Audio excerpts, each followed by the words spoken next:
नाम बदलने से कोई बहुत बड़ा काम नहीं होने वाला है। दिल्ली की सरकार अब यूपी की सरकार की नकल कर रही है। सबसे ज्यादा नाम बदलने का रिकॉर्ड अगर किसी ने बनाया है तो यूपी की सरकार ने। मुझे लगता है अभी तक तो दिल्ली से यूपी वाले सीखते थे, अब यूपी वाले दिल्ली वालों को सिखा रहे हैं। उत्तर प्रदेश में भगवान विष्णु के नाम पर एक स्टेडियम बना था।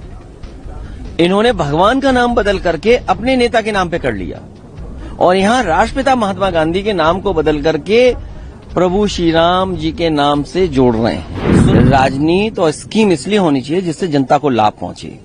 मनरेगा से बहुत से लोग मजदूरों को काम मिलता था।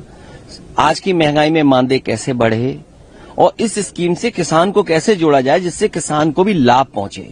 स्कीम तब अच्छी होती जिससे किसान भी जुड़ जाता। आखिर किसान को भी हाथ चाहिए होते काम अपना पूरा करने के लिए, और फिर आप पूरा भार स्टेट गवर्नमेंट पे डाल दोगे, स्टेट सेंटर पे डालेगी। अभी बहुत सारी स्टेट्स को पैसा ही नहीं मिला है मनरेगा का। उत्तर प्रदेश की सरकार को अपने आंकड़ों में बाजीगरी कर रही हो, क्योंकि आज के जमाने में कंप्यूटर पे जानकारी हासिल हो जाती है कि स्कीम कितनी चल रही है, कौन बेनिफिशियरीज हैं। तो कहो वो मैनिपुलेशन चल रहा हो स्टेट गवर्नमेंट का, तो आप क्या करना चाहते हैं। और मुझे याद है जब देश के प्रधानमंत्री जी ने कहा कि मैं भी मुख्यमंत्री रह करके आया हूं प्रधानमंत्री बनने, तो जो मुख्यमंत्रियों के इश्यूज होते हैं, उनकी जो परेशानियां हैं, उनको कैसे रिजॉल्व करेगी स्कीम। और फिर जो मंत्री इस स्कीम को लेके आ रहे हैं वो भी मुख्यमंत्री रहे हैं, तो मुख्यमंत्रियों के सामने ये संकट पैदा करेंगे, स्टेट गवर्नमेंट के सामने संकट पैदा करेंगे। और फिर वो लोग ये स्कीम को ला रहे हैं जिनको पता है कि सेंटर और स्टेट में कई बार स्कीम्स को लेकर के और पैसा न आने की वजह से बहुत बड़े पैमाने पे नुकसान होता है। तो नाम बदलने से कोई बहुत बड़ा काम नहीं होने वाला है।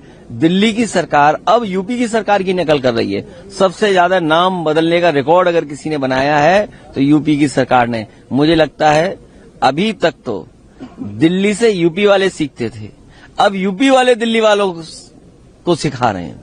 सर, वोट चोरी को लेकर उमर अब्दुल्ला ने कहा कि ये हमारा वो मुद्दा नहीं है, ये इंडिया ब्लॉक का मुद्दा नहीं है, तो किस तरह से देखते हैं?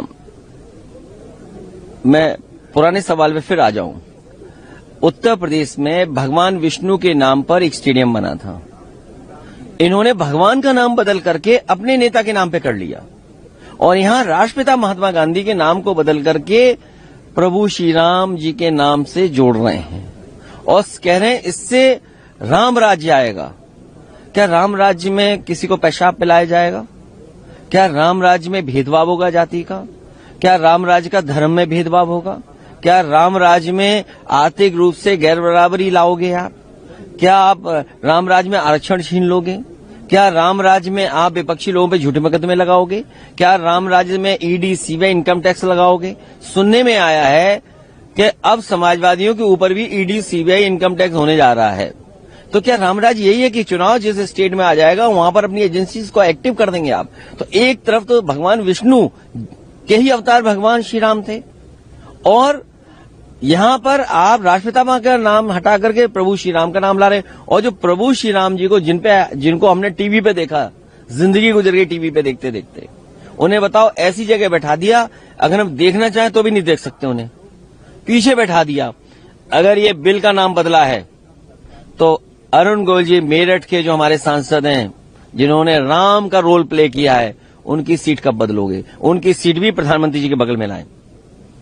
प्रभु श्री राम जी की जो नाम पर जिन्होंने हमें आपको पूरे देश को बताया सीरियल, उनको भी प्रधानमंत्री जी के बगल में बैठाइए।